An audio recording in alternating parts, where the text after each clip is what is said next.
I don't think it's going to come as any great surprise to people to learn that Akira Kurosawa's movie The Seven Samurai was one of the biggest influences on my writing. If only because Seven Samurai has such a huge influence on so many people, filmmakers and writers and you name it. It's the best known of Akira Kurosawa's films, and it's routinely nodded towards as his best, along with being one of the best movies anytime, anywhere. Now, all that's very easy to say. What's tougher is to say, how do I get out from under its shadow? How do I not get crushed by its influence? And so in this video, I'm going to do what I've done for other similarly big influences on my creativity. I'm going to unpack what it is, what effect it had on me, and what I did about that. Now, first off, if there's anybody watching this who's not yet seen Seven Samurai, do yourself a favor. Pause this video, go to the Criterion channel, or go to a place where they still sell movies on disc, get a copy, and sit down with it for 3 hours and 27 minutes. There's a reason for all of the constant laudation thrown at this film, and that's because, first and foremost, it's just a really, really good, really entertaining story. People wouldn't speak so highly of this movie if it didn't do such a good job of being a movie, first and foremost. The plot is going to sound tremendously familiar, and that's because of the sheer number of other things that have been cribbed from it, or that have outright remade it. There's this village in feudal-era Japan that's being targeted by bandits. Once the rice harvest is ripe, they're going to charge in and take everything. The farmers have no defenses of their own. They can't afford them. But the village elder has one piece of advice: find hungry samurai. So they go to the nearest big town, and after some wheedling, they manage to convince a veteran samurai to help them, along with 5 others that he recruits, plus one hanger-on, so unforgettably played by Toshiro Mifune, and he constitutes a sort of 7th for the team. Now, this basic template is for a kind of a story that we've all come to know by heart, and not just from explicit remakes like The Magnificent Seven, which, by the way, is really good, but also from projects inspired by the same core idea. A guy gets together a team for an impossible job, and they try to figure out how to prevail against all odds. That's a strong formula, but it's only as strong as the execution. Magnificent Seven transported everything to the Wild West, but also remembered to make us care about the characters, including the bandit leader who's given actual dimension and depth in this version. And then you have science fiction versions of the story, like, okay, you thought I was going to mention that Zack Snyder project, didn't you? Nope.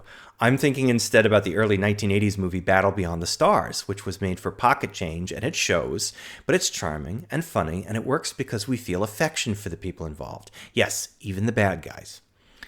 And outside of the direct remakes, we've got all the other stuff that takes a hint here and there from the source. George Lucas took big hints for Star Wars most directly from both Seven Samurai and another Kurosawa movie, The Hidden Fortress. At the end of the day, Star Wars is really just a pastiche of a lot of different things under a loose science fiction wrapper. There's samurai movies and westerns and spy films and Flash Gordon and Buck Rogers, Dune and John Carter, you name it.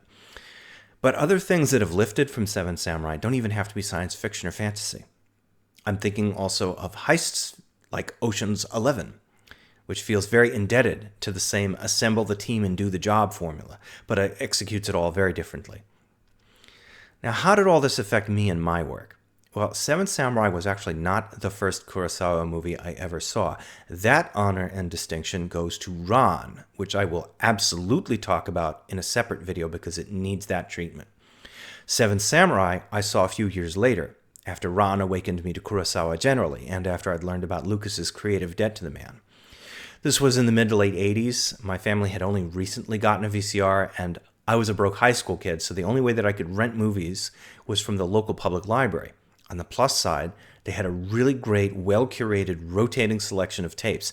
Every month, they would bring in a new selection of stuff, and one month, Seven Samurai showed up on 2 tapes, and my dad was very enthusiastic about me being able to see it for the first time. And like so many other people, I was floored, even at that age. With relatively little experience that I had with movies and movie history, I could see how and why it cast the shadow it did. And now the way it cast its shadow over me specifically, as a creator, is in a few basic ways. And the first was the way that I developed an affinity for stories about somebody who becomes the center of a ragtag group devoted to some mission. And that mission could be formal or informal. The way they get the group together could happen almost by accident or quite deliberately. The very first book that I put out under my Infinimata imprint, Summerworld, it was like that. The group comes together almost by accident, and it was also set explicitly in Japan, so that made it even more indebted to its original influence. But other stuff that I did later revised the idea and revisited it in different ways and with drastically different settings. Flight of the Vajra was my attempt at a big science fiction, space opera, epic kind of thing, and it also has a team of 7 at the center of the action, again for very different ends. Always outnumbered, never outgunned. That's more of a techno-thriller in the present day with some fantastic elements. And there's also a team that comes together, but in fits and starts, around the protagonist. And then there's The Fall of the Hammer. That's another case where you have one hero going around recruiting others for a big mission. In this case, it's a kid who wants to honor his father's memory by setting the world free from the tyranny of those who took control of it by way of a power that he also has some smidgen of. I guess you could loosely classify this story as steampunk. And I've got a future project, Charisma, about which I'll have more to say months from now, that also has a get the team together, we're going on a heist flavor to it, but it has a setting and a tone very different from anything else I've mentioned here. Now, the thing is, every single time I've put together a story that nods in the direction of Seven Samurai with this team concept, I've had to keep myself conscious of why this concept worked in the first place, what it gave to the story. It wasn't just that we had a team of colorful folks, each of whom has some expertise to contribute to the mission. It's that who they are as people, how they see the world, what they want out of it, is a valuable addition to the story. They may all be on a shared mission, but they don't all want exactly the same things, and to the extent that they do, they don't all want them in exactly the same way. In the original movie, you have the grizzled veteran, you have the starry-eyed young idealist, you have this taciturn expert, you have this half-cocked wild card, and so on and so forth.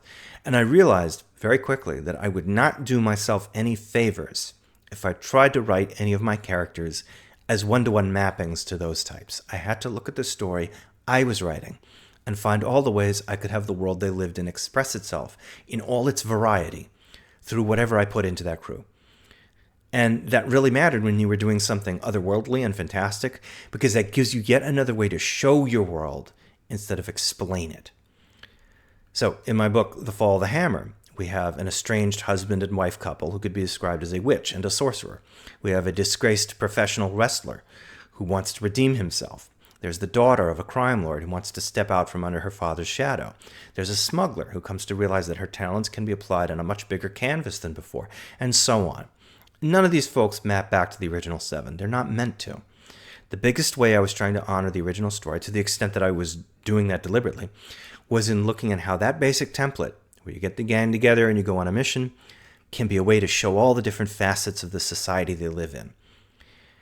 Another thing that I've had to recognize is when the team and mission approach for the story isn't the right approach.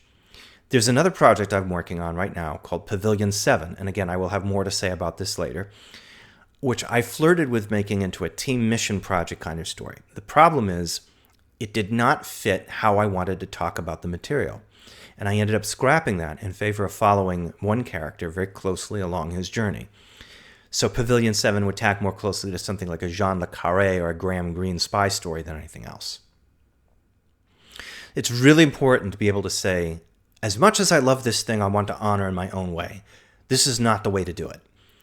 It's important to be able to say no to an influence for a given work of yours, because you've come into your own enough to recognize it's not what fits this given project.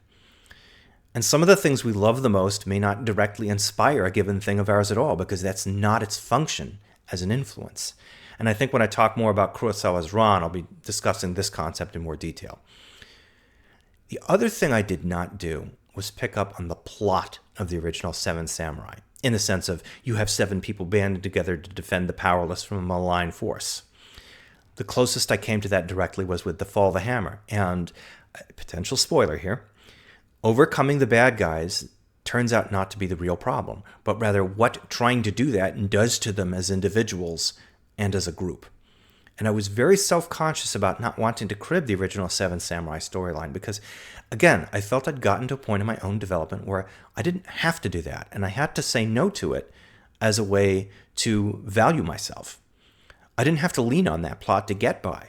I didn't have to lean on anybody's plot to get by. I could see for myself by then how plots and stories are everywhere, and that I needed to find my own story here and my own plot with it. One more thing that helped was seeing how, if only in miniature, the original film was limited or fell short. And I mentioned, for instance, how one of the things they did in Magnificent Seven was make the bandit leader into a full-fledged character.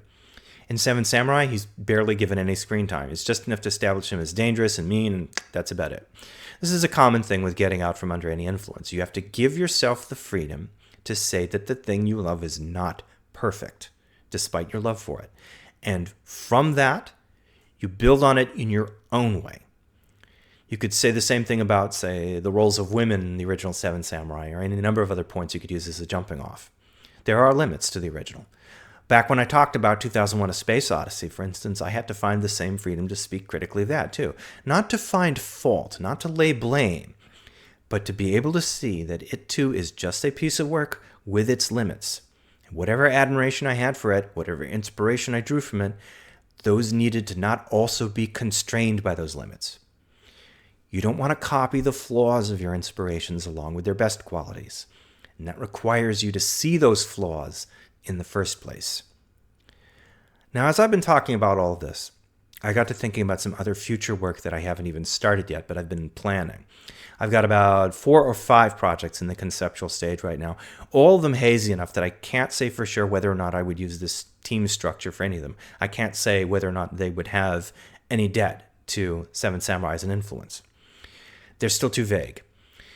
But I can say that if they do land in the shadow of any of my influences, whether Seven Samurai or not, I think I'm a lot more equipped now than I was before about how to make them stand on their own through all of the things that I've mentioned here. And if you've been feeling Seven Samurai's influence on your own work, I hope my perspective and experiences with it help you stand that much more freely from it also. See what you think.